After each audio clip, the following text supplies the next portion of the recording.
Bonjour à tous. En cette matinée, nous allons vous faire découvrir une personnalité hors norme. Et quand on dit hors norme, elle donne le vertige. Il s'agit de Lydie Emeraud. Merci beaucoup d'être parmi nous. Lydie, elle a un parcours exceptionnel. Et quand je vous disais le mot vertige, vous allez pouvoir le voir tout de suite. Nous allons pouvoir illustrer ça grâce à une vidéo dans laquelle elle est impressionnante.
Eh bien, Lydie a décroché le titre de championne de France de parachutisme figure libre en 2003. Donc le freestyle, on la voit voilà, à l'écran.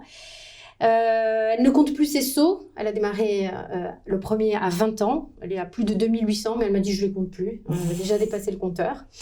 Lydie, vous la voyez ici en visio, comme ça, vous la voyez à l'écran. C'est une sensation quand même tout à fait incroyable. On le voit même dans cette vidéo. Il y a le son, on voit énormément, il y a beaucoup de choses qui passent à travers. On va en parler. Mais Lydie, en fait, n'est pas juste que, vous allez voir, championne de France de parachutisme. C'est quelqu'un qui est juriste de formation. Et donc, elle était plutôt dans la fiscalité, la taxation. Mais ça lui suffisait pas du tout. Et Lydie, elle est infatigable. Donc, elle accumule les formations, elle complète sans cesse son background. Donc, elle est passée par l'Université de Lausanne, où elle a validé un MOOC sur le dopage.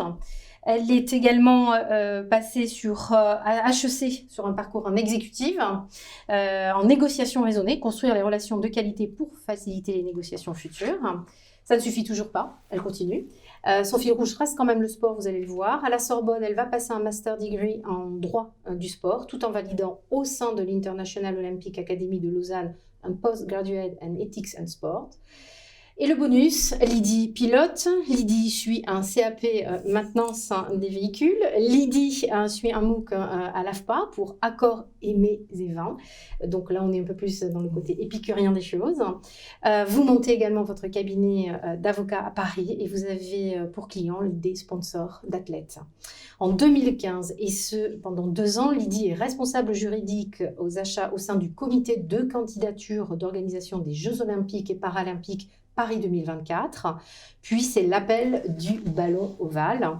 Donc depuis 2019, elle dirige les affaires juridiques au sein du comité d'organisation de la Coupe du Monde de rugby qui se déroulera en France en 2023.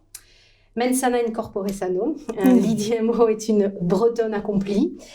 À quel moment se dit-on je vais concilier ma vie professionnelle et le sport qui est omniprésent? Bonjour, merci.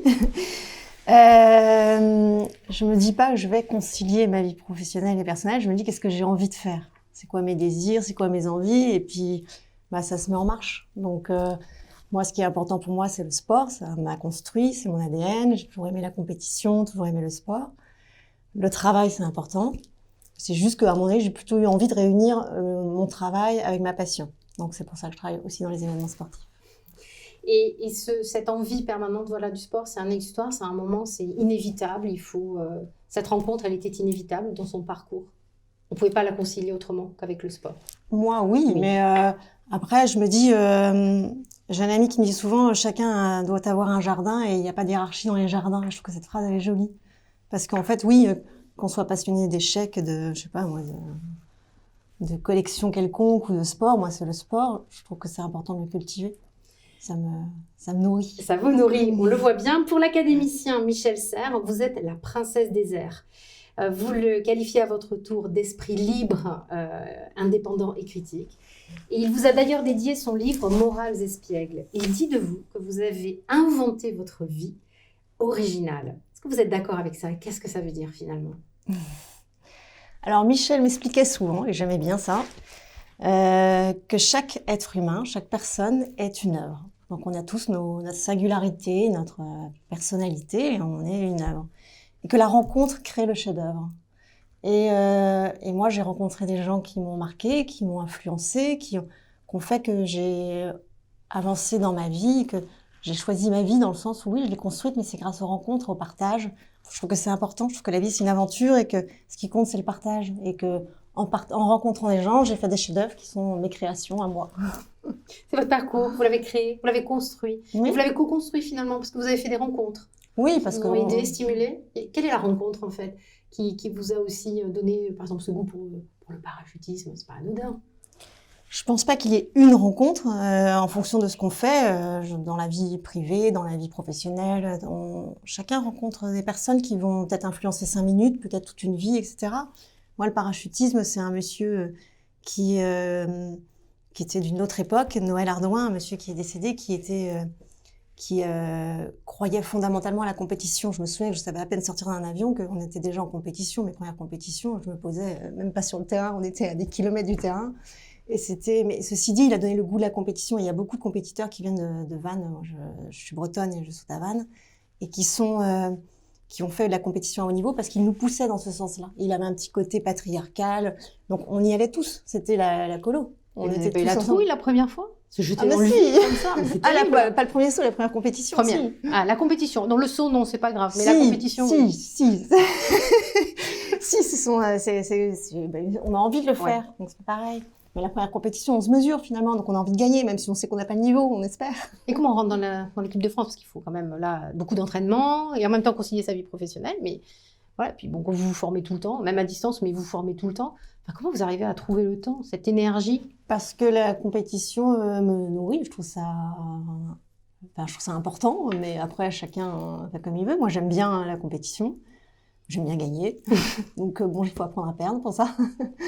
Donc je m'y suis mise toujours, et la formation, parce que j'aime bien sortir un petit peu de ce que je fais. Le droit, c'est toujours la même chose, et c'est très bien, mais ça nourrit d'aller voir aussi ce qui se passe un petit peu ailleurs, de comprendre, de sortir ses schémas. En ce moment, comme vous le disiez, je fais un CAP mécanique, parce que j'ai une petite moto et je veux pouvoir la bricoler toute seule, et ça me fatigue de devoir aller chez mécanicien et de rien comprendre. J'ai juste envie de comprendre.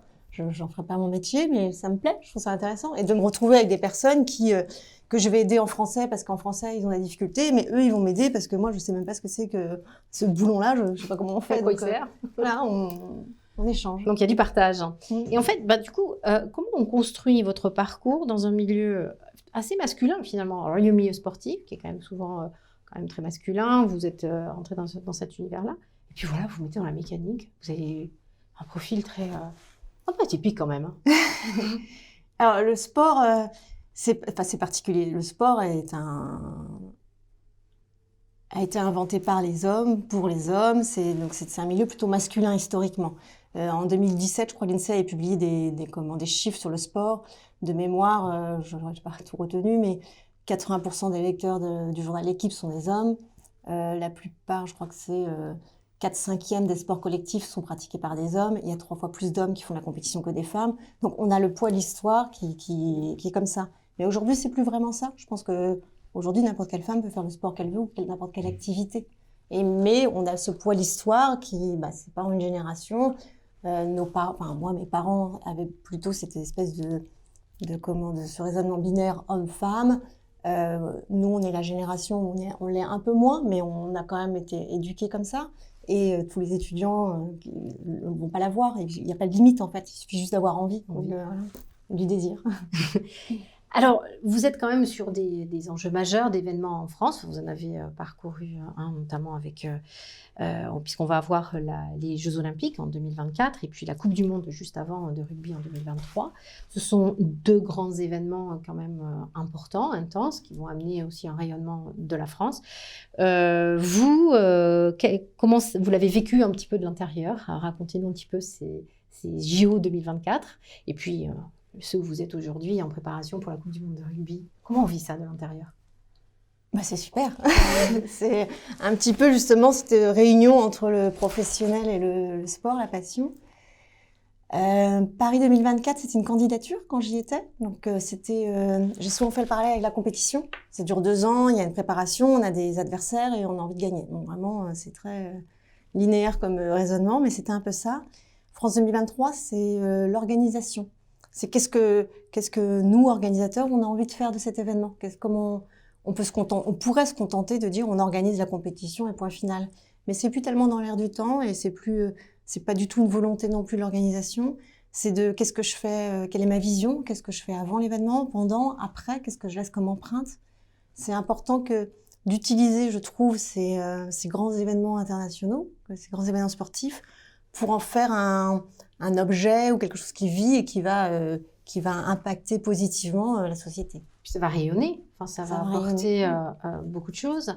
Est-ce que vous avez trouvé des différences, même s'il y en a un qui était plutôt, vous avez été impliqué plutôt sur la candidature, est-ce que finalement, alors je ne dirais pas qu'il y en a un que vous préférez à l'autre, mais quels sont les enjeux des deux qui pourraient être un peu différents et ceux qui convergent? Qu'est-ce que vous avez observé un petit peu dans ces préparations ou dans cette immersion sur la Coupe du Monde? Alors j'aime les deux projets parce que vraiment on retrouve les mêmes codes dans le sport. Moi je viens du parachutisme et vraiment je trouve que ce côté un peu clanique, familial, solidaire, sportif. Donc ça c'est la même chose. Le côté qu'est-ce qu'on a envie d'en faire de cet événement, qu'est-ce que j'ai trouvé en point commun. En fait je trouve que le sport on dit souvent que le sport c'est un soft power. On a ce côté-là, comment est-ce qu'on utilise cela? Et il a cette double vertu. C'est que d'un côté, le sport laisse pas indifférent, je trouve. Ça crée une grosse charge émotionnelle et on n'est jamais indifférent au sport. On peut ne pas l'aimer, mais c'est pas indifférent. Et ensuite, ça a un côté, ça actionne, j'allais dire, des ressorts nationaux. Quand il y a une compétition internationale, en l'occurrence les JO, même en 2023, il y a aussi les championnats du monde de ski, la Coupe du monde de rugby. On va être pour une équipe. Donc je pense que pour la France, c'est aussi comment est-ce que je fais pour utiliser le sport qui va actionner ces deux vecteurs et l'émotion et je suis pour la France. Et puis porteur de sens. Voilà, oui, avec une période qu'on traverse, cette zone de turbulence, c'est vrai que ça va être peut-être un moment aussi de partage, d'espoir. On se sent français, on pousse une équipe, ça crée des liens entre les gens, même au travail. Et ça aide aussi peut-être, parce que derrière, il y a un rayonnement international que l'on veut. On veut quand même que la France soit identifiée comme un organisateur sans faille. On voit dans certains pays des organisations où, on sait que c'est pas toujours évident. Et là, on va vouloir être aussi peut-être un modèle, on va vouloir donner des signaux peut-être à l'international ou économiquement. Et ça, vous le préparez bien. J'imagine que c'est quelque chose qui doit être assez constant. Alors pour la Coupe du Monde que je connais bien, dans laquelle je suis en ce moment, c'est que d'un point de vue très factuel, aujourd'hui la Coupe du Monde de rugby, c'est 48 matchs, c'est 20 pays, donc 20 équipes nationales qui vont venir sur le territoire. De mémoire, on a 600 000 visiteurs étrangers, donc d'un point de vue touristique, c'est intéressant. On a 2 milliards, je crois, je sais plus, de téléspectateurs, 2 500 000 billets à vendre. Donc d'un point de vue chiffre, on a 6 000 médias mondiaux qui vont venir sur le territoire. On va rayonner parce qu'il y a l'événement, parce qu'il y a la planète qui va regarder cet événement. En tout cas, toute la famille rugby, plus tous les parties prenantes, les parties rapprochées, etc. Donc oui, c'est de par sa simple existence, ça crée un rayonnement international. Et donc, il va y avoir des enjeux majeurs, effectivement, pour la France. Est-ce que surtout pour le rugby, on va avoir des matchs un petit peu partout en France. Donc, est-ce que ça aussi, ça va permettre une mobilisation, un engouement territorial? Est-ce qu'on va pousser un petit peu les communications territoriales? Est-ce que ça va amener du lien économique? Est-ce que ça va faire émerger aussi certaines villes? Enfin, est-ce que comme ça, on voit un développement économique de par nos territoires? Parce que on a Paris 2024, c'est Paris. Mais là, on va aller rayonner, on va aller chercher. Je vous ai vu dans des interviews ou dans la presse, j'ai vu que vous étiez allé aussi sur le terrain. Enfin, vous expliquez, vous allez au contact des jeunes pour promouvoir aussi le sport. Est-ce que là aussi, finalement, les territoires vont être embarqués dans cette folie de Coupe du Monde? Oui, on a besoin d'eux. Voilà, c'est ça. Exactement. Ce que je vous disais tout à l'heure, c'est que pour moi, la France, en tant que pays, elle peut utiliser le sport et cet événement international comme soft power et l'utiliser. Ensuite, nous, comme organisateurs, on a notre vision, qu'est-ce qu'on a envie de faire de cet événement avant, pendant, après. Et ensuite, on a les territoires. Et les territoires, en l'occurrence, pour la Coupe du Monde de rugby, il y a 9 sites de compétition, donc ils sont en province.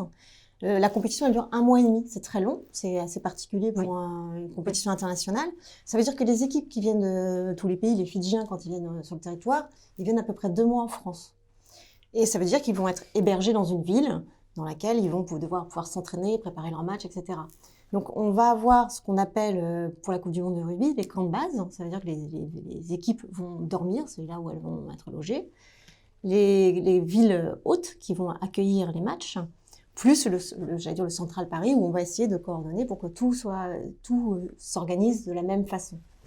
Donc oui, il y a un enjeu de rayonnement territorial local, parce que ça va servir le rayonnement national et international de la compétition, et ça va déployer aussi la ville, elle va être vue par des millions de téléspectateurs. On le voit aussi, par exemple, sur le Tour de France, où les régions sont mises à l'honneur. Oui, les villes aussi. Il y a des villes on découvre des villages. Et voilà. Ouais. Donc, je pense, vous avez comme ça des demandes particulières. Enfin, ils ont envie, ils participent, ils ont envie. Là, ils sont très friands. On est partenaires.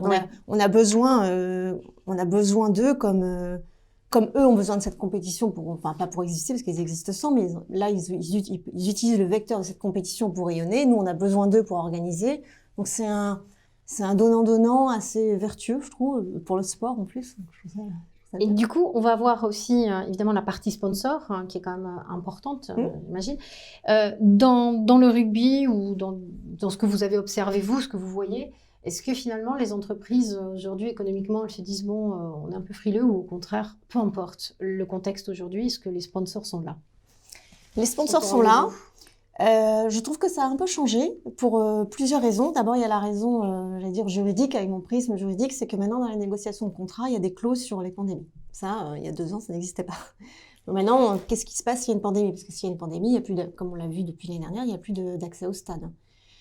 Donc, il y a ces négociations très juridiques. Qu'est-ce qui se passe si on doit divorcer, en gros. Mais les sponsors, ce que je vous disais tout à l'heure, je trouve que la responsabilité de l'organisateur, c'est de se dire quelle est ma vision et qu'est-ce que je veux apporter avec cet événement sportif, qu'est-ce que j'ai envie d'apporter. Et les sponsors se fusionnent avec cela. Donc, quand il y a par exemple, France 2023, on a créé un centre de formation des apprentis. L'idée, c'est de former les jeunes au management du sport, au sens large. Ça intéresse certains sponsors qui ont envie de se positionner sur ce créneau de communication, qui trouvent ça important de s'occuper de la jeunesse, de la formation. Donc, les sponsors sont là. J'allais dire plus exigeants, j'ai pas assez de recul, mais je pense ils attendent quelque chose. C'est plus seulement comme l'organisateur de l'événement sportif, c'est plus seulement je sponsorise un événement, c'est que je sponsorise une vision. Ah oui, d'accord. Donc, ils ont vraiment aujourd'hui... finalement, la notion économique, elle est presque reléguée au second plan. Il faut être présent, il faut soutenir aussi un événement qui se passe peut-être en France, à une dynamique peut-être un peu différente du fait que ça se passe sur notre territoire. Est-ce que les sponsors sont plus au rendez-vous on va voir les sponsors français. Voilà, c'est ça. Ça va être ça, des entreprises qui ont envie de rayonner à l'international, ou bien même au niveau national, qui ont juste envie de rentrer en contact avec cette population des apprentis, ou bien qui vont avoir... on a aussi une vision de circuit court, on a le souhait de faire travailler les producteurs locaux. Donc, on va avoir des sponsors qui vont s'inscrire dans cette vision et qui vont dire moi, je veux me positionner sur ce vecteur de communication. Donc, Il y a à la fois notre vision et à la fois que c'est un événement sportif international, donc un rayonnement international pour certains sponsors. Donc ça va converger. Vous avez des demandes peut-être locales, territoriales pour être présent dans l'événement, et puis vous allez peut-être en chercher aussi, ou ça vient plutôt spontanément, les sponsors viennent. Alors spontanément, moi je me dis oui, mais c'est pas moi qui suis en charge du sponsoring, donc peut-être que si mon collègue m'entendait, il dirait non. Mais non, il y a un vrai travail derrière, mais il y a un vrai travail. Le travail, il est en coopération et en partage entre le sponsor, ce qu'il souhaite, pourquoi est-ce qu'il a envie de sponsoriser, ce qu'il attend d'un événement, et puis nous, notre responsabilité, qu'est-ce qu'on va lui apporter. C'est vraiment, c'est pas je sponsorise, je donne mon image et ça s'arrête là. Oui, il y a vraiment un engagement. Il y a un engagement, une volonté de travailler ensemble, oui. D'accord. Et là, aujourd'hui, on a des sponsors qui sont déjà bien définis, bien arrêtés. Oui, on a déjà des sponsors qui sont annoncés et puis d'autres avec qui on est en train de travailler. Oui. Les négociations sont plus difficiles quand même aujourd'hui. Il y a une exigence où ils savent qu'avec la pandémie, peut y avoir ces aléas et où ils ont quand même une vraie volonté, une exigence économique aussi derrière, de retomber pour eux. Il y a une exigence de retombées globale. Et il y a... Elles sont plus difficiles, elles sont différentes. En fait, on a eu un aléa que personne n'avait vu venir. La Covid-19, on a pensé d'abord que ça allait nous passer à côté, que ça allait durer 2 mois, 3 mois, puis les événements se sont annulés en 2020 et on s'est dit 2021 c'est bon, et là on a encore Roland-Garros qui vient d'être décalé. Et donc, même les événements de 2021 aujourd'hui sont dans une situation un petit peu, je dirais, entre guillemets, de précarité. L'avantage que l'on a, nous, 2023, en tout cas, c'est que c'est en 2023. Donc, on est dans la projection positive. En plus, l'humain, on aime bien se projeter positivement. Et donc, on se dit que ça va aller mieux, qu'on va être vacciné, donc on va pouvoir y aller à cette compétition. Mais néanmoins, comme on travaille sur une négociation de contrat, on se dit, si jamais ça se reproduit, comment on fait, tout simplement. Oui, c'est ça. Donc, la négociation, elle est différente parce qu'on a envisagé des scénarios qui n'existaient pas il y a 2 ans. Oui, il y a des choses qu'on est obligé maintenant de... Puis on va s'inspirer aussi peut-être d'événements. Là, on va voir... on va s'inspirer de Tokyo. Les JO, c'est un tas de spectateurs. Ça va être incroyable, cette compétition. Même pour les sportifs. Vous qui êtes sportifs, pour les sportifs, ça manque d'énergie, les good vibes qu'on peut avoir bien sûr, en ayant... tous les jours. Et en même temps, on a envie de sport parce qu'à la télé, on les regarde, mais de voir ces stades vides, c'est quand même assez particulier. Hein. Ça fait bizarre. C'est quand même, ça va ensemble. Oui. Voilà, il faut qu'il y ait une stimulation entre encourager son équipe, les voix. Puis même, je pense que pour les équipes aussi, c'est important d'avoir ce soutien, ces bruits qui là sont vides, ces stades, c'est assez impressionnant. Donc le sport, c'est surtout des valeurs fortes. Et donc, j'imagine que ces valeurs auprès des jeunes, vous allez en profiter pour encore plus les déployer, ou même au travers des spectateurs, puisque on va se retrouver quand même, on va créer une synergie entre les sportifs, les équipes, les pays. Il y a des nations qui vont se mélanger, tout ça. Donc, toutes ces valeurs, vous y faites quand même aussi très attention, j'imagine, pour que les valeurs fortes du sport soient bien maintenues pendant ces périodes-là. C'est quand même des temps forts, les valeurs sportives. Il faut qu'elles soient bien présentes. J'ai toujours pensé que le sport avait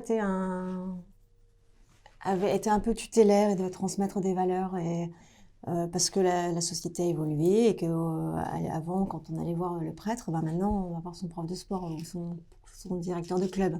Sauf que le sport a aussi, je dirais ce défaut, ça n'engage que moi, mais c'est que on est ancré dans une organisation qui a environ 150 ans et maintenant pour faire du sport, il faut aller à un club.